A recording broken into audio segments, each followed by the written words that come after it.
The knock on my front door came just after sunrise. I thought it was another delivery. Instead, two police detectives stood there with a warrant in their hands. They looked straight at me and asked, "Are you David Carter?" When I nodded, one of them said, "You are under investigation for an $86,000 financial scam." I laughed because I thought it had to be some terrible mistake. But when they showed me copies of signed documents with my name on every page, my smile disappeared. The signatures looked exactly like mine. My hands started shaking. I could not remember signing any of them. As I struggled to understand what was happening, my teenage daughter quietly placed a cup of coffee beside me. That was the exact moment my old friend Mark, a retired police detective, walked into the kitchen. He stared at the coffee. His face turned white. He looked directly at me and shouted, "Do not drink another sip. Get a blood test now." What the doctors discovered a few hours later would completely change everything I believed about my own life. For almost 10 years, my life had been ordinary. My divorce had been painful but peaceful. My ex-wife Melissa and I agreed to separate without fighting in court because we both wanted the best for our daughter Emily.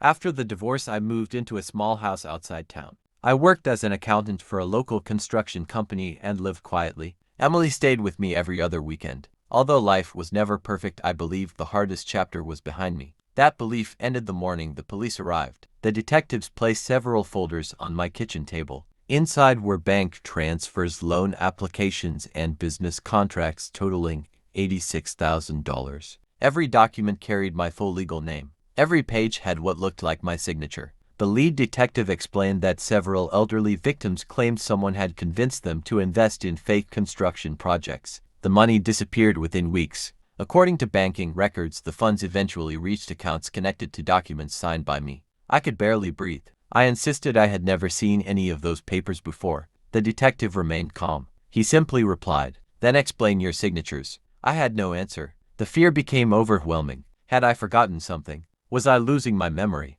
Had stress from the divorce affected my mind more than I realized? That was when Mark arrived. Mark had spent 30 years investigating financial crimes before retiring. He came by every Friday morning for coffee.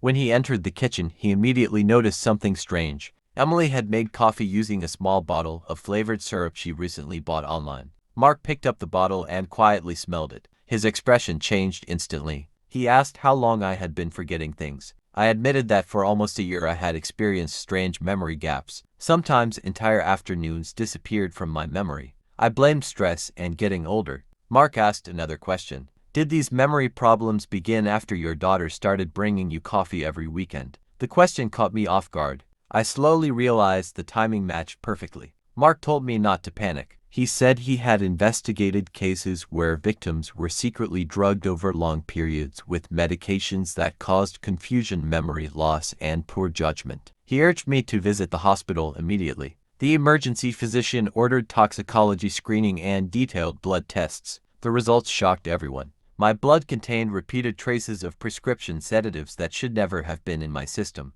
The doctor explained that the pattern suggested long-term exposure rather than a single accident. Someone had been giving me medication without my knowledge. Suddenly everything made sense. The forgotten conversations, the missing weekends, the strange exhaustion, the unexplained signatures. Police immediately paused their assumptions. Instead of treating me as the main suspect, they started treating me as a possible victim. Investigators searched my home. Nothing suspicious appeared. Then forensic accountants examined my computer. There were remote login sessions from another city. Someone had accessed my financial records dozens of times. Security cameras near my bank revealed another disturbing clue. A man wearing sunglasses frequently entered the branch using forged identification with my information. The investigators widened the case. Mark suggested examining everyone who had access to my personal paperwork after the divorce. One name appeared repeatedly: Melissa. My ex-wife had handled many financial records during the marriage. She still possessed copies of old tax returns, insurance files, and signature samples.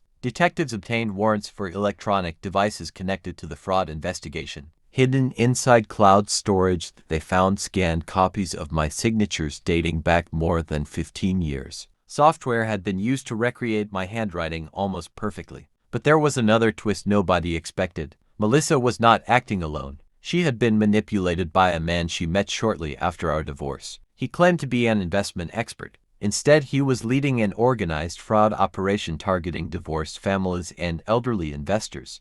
Meanwhile, investigators focused on the mastermind. After weeks of surveillance, officers raided multiple properties. Computers, fake identities, printers, forged passports, and millions of dollars in financial records were seized. Dozens of victims were finally connected to the scheme. The prosecution confirmed that I had unknowingly become both the perfect suspect and another victim. The blood test became the turning point.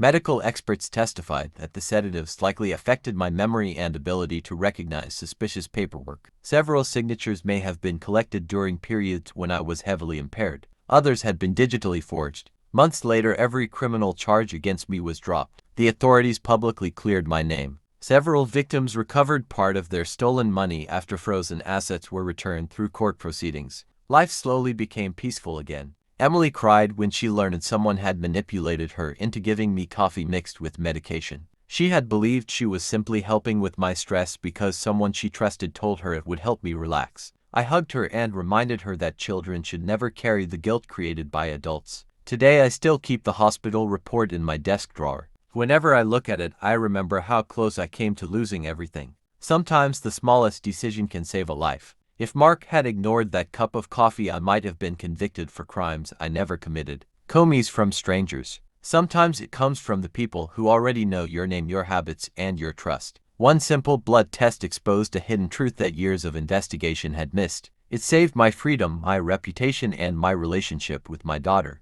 Never ignore unusual memory loss, unexplained confusion, or sudden financial activity in your name. The truth can stay hidden for years, but eventually it always finds a way into the light.